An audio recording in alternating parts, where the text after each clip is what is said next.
आप सभी को सुप्रभात। मैं कुमार हिमांशु आप सभी दर्शकों का अपने इस YouTube चैनल यानी स्टडी ट्रीट की तरफ से आपको हार्दिक स्वागत करता हूं।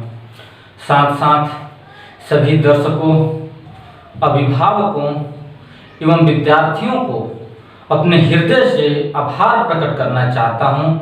मुझसे कई विद्यार्थियों ने ये कहा था कि क्लास 7 का यानी कक्षा 7 का हिंदी बताने को, ठीक है।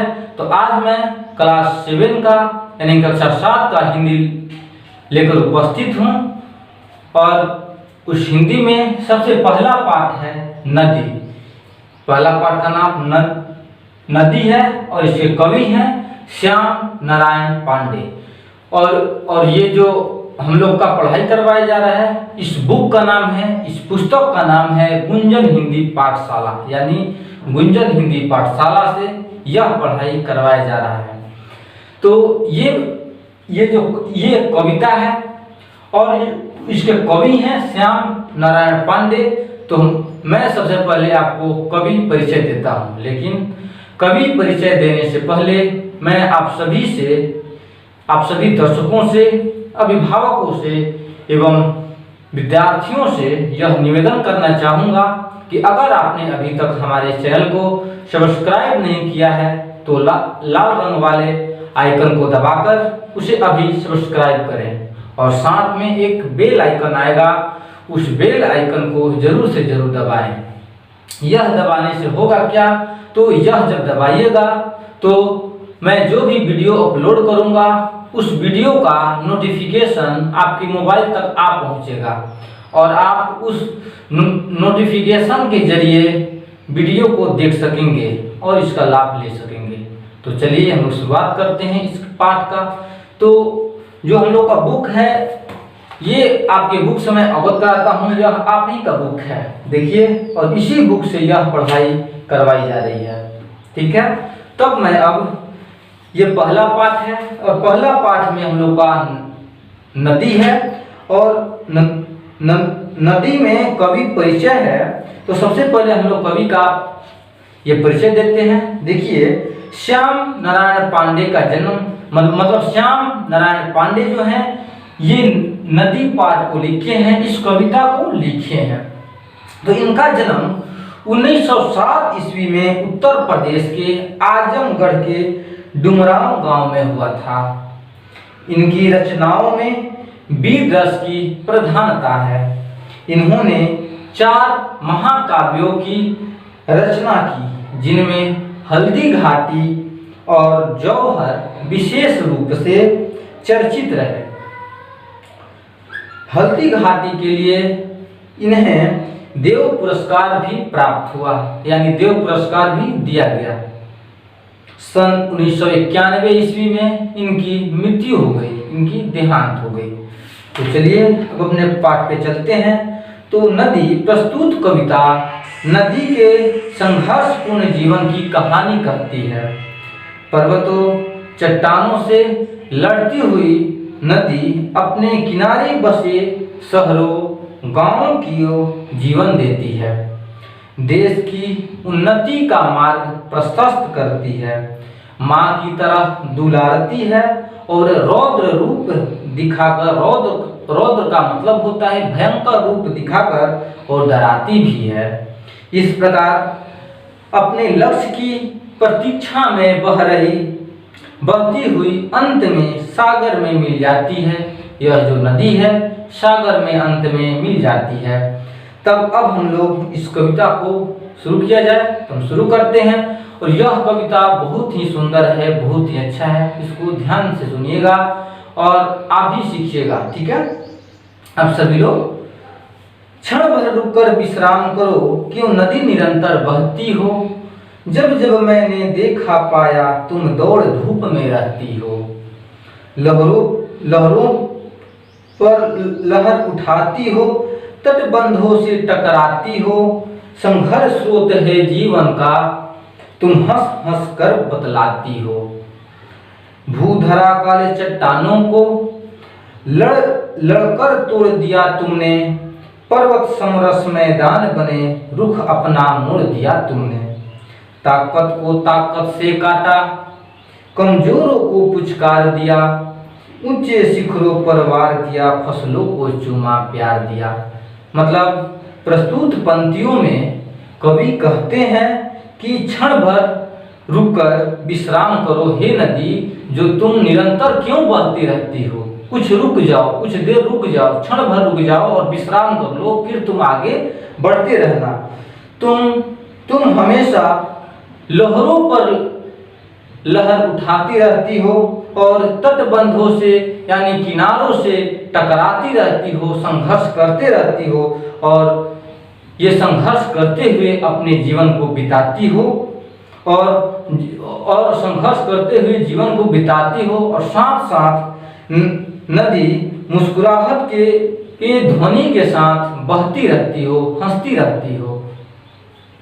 भूधराकाल चट्टानों को तुम नदी को, पहाड़ों को भी और पर्वतों में भी रास्ता खोज लेती हो और जो पर्वत है उस पर्वत को मैदान में परिवर्तित कर देती हो।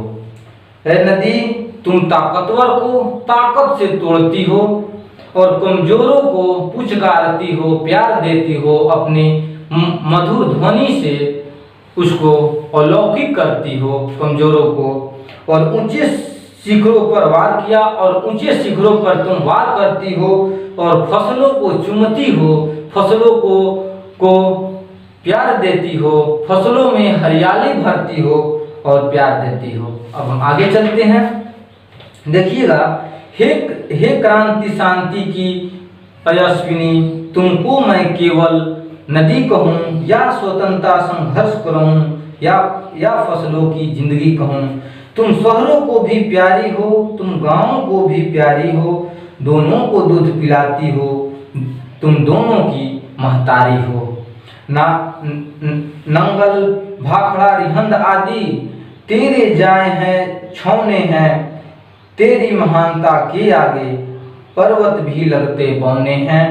घर घर में बिजली बन करके रोशनी बांटने जलती हो, कल और कारखानों में तुम धड़कन भरती हो, चलती हो। मतलब इस प्रस्तुत पंक्ति में कवि कहते हैं कि तुम कांति शांति की पयस्विनी हो। पयस्विनी का मतलब दूध होता है, तो तुम कांति शांति की दूध हो। तुम कांति शांति में, क्रांति शांति में तुम दूध पिलाती हो, तो तुम स्वतंत्र होकर और संघर्ष करती हो और फसलों को जिंदगी देती हो।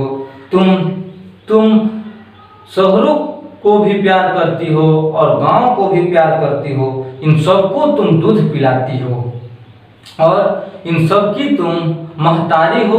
महतारी का मतलब होता है जन्म देने वाला, महतारी का मतलब होता है माता, तुम माता हो।